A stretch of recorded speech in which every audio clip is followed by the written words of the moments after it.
Praise the Lord. हम दिन भर में बहुत सारी आवाज़ों को सुनते हैं। ट्रैफिक की आवाज़, लोगों की आवाज़, पशु पक्षियों की आवाज़, और हम इन्हें बहुत अच्छे से पहचानते हैं। हम अपने परिवार के लोगों की आवाज़ अच्छे से पहचानते हैं।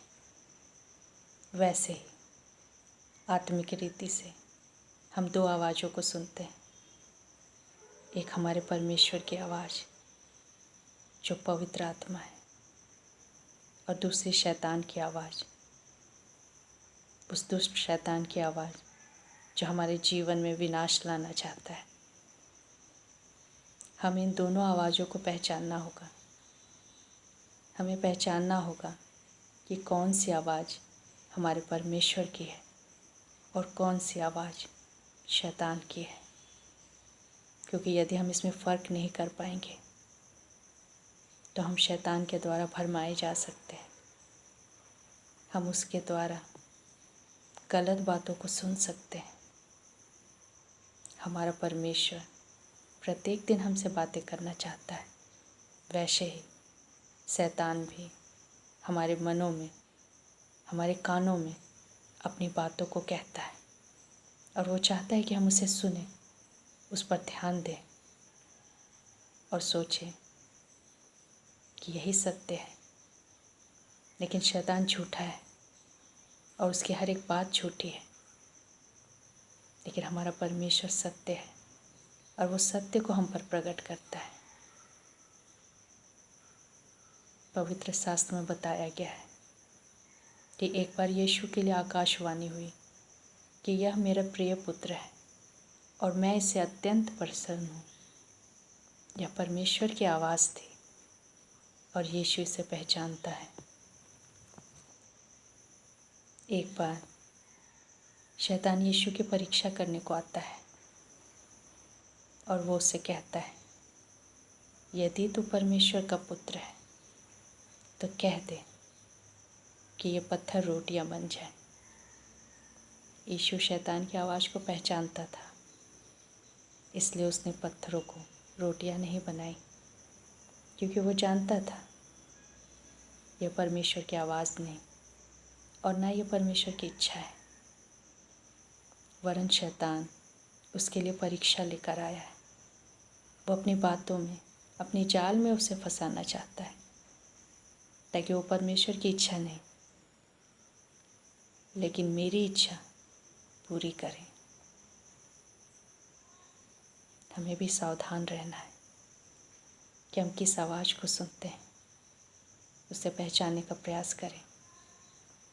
यीशु ने शैतान के कहने पर पत्थर को रोटियां नहीं बनाई,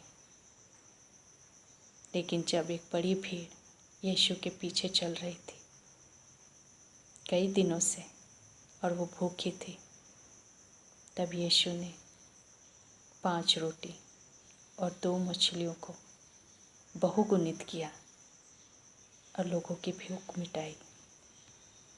ये परमेश्वर की इच्छा थी कि लोग भूखे ना रहें,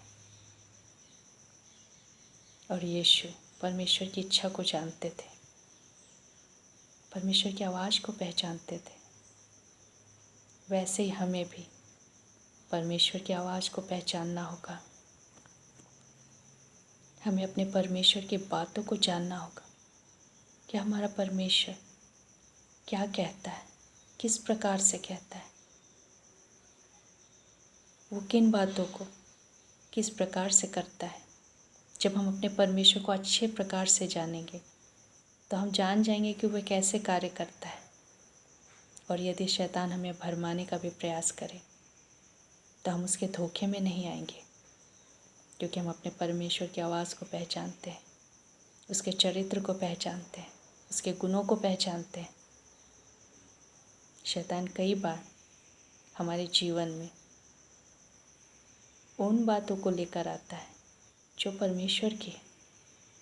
वो कई बार वचनों के द्वारा हमें परखता है और चाहता है कि हम उसमें फंस जाएं, लेकिन हमें ध्यान देना है, परमेश्वर का वचन जीवन लेकर आता है। उसका वचन धोखा नहीं है। लेकिन शैतान कई बार परमेश्वर के वचन को तोड़ मरोड़ कर उसमें अपना झूठ मिलाकर हमारे सामने रखता है ताकि हम फंस जाएं और परमेश्वर की इच्छा से बाहर हो जाएं। हम पवित्र आत्मा से मदद मांगे ताकि हम शैतान की आवाज़ को पहचान सकें और उससे भी अधिक हम अपने परमेश्वर की आवाज़ को पहचान सकें। क्योंकि यदि हम परमेश्वर की आवाज़ को पहचान जाएं, उसके बाद उसके स्थान पर यदि कोई भी हमें कुछ कहेगा तो हम जान जाएंगे यह हमारे परमेश्वर की आवाज़ है या किसी और की आवाज़ है। हम परमेश्वर से मांगे कि वो हमें परख की आत्मा दे, हमें पहचानने की सामर्थ्य दे ताकि हम उसके वचनों को पहचान सकें, ताकि हम अपने परमेश्वर की आवाज़ को पहचान सकें। क्योंकि जब हम उसकी आवाज़ को पहचानेंगे तो हम उसकी योजना में शामिल हो सकते हैं, हम उसके कार्यों को कर सकते हैं, हम परमेश्वर की महिमा कर सकते हैं।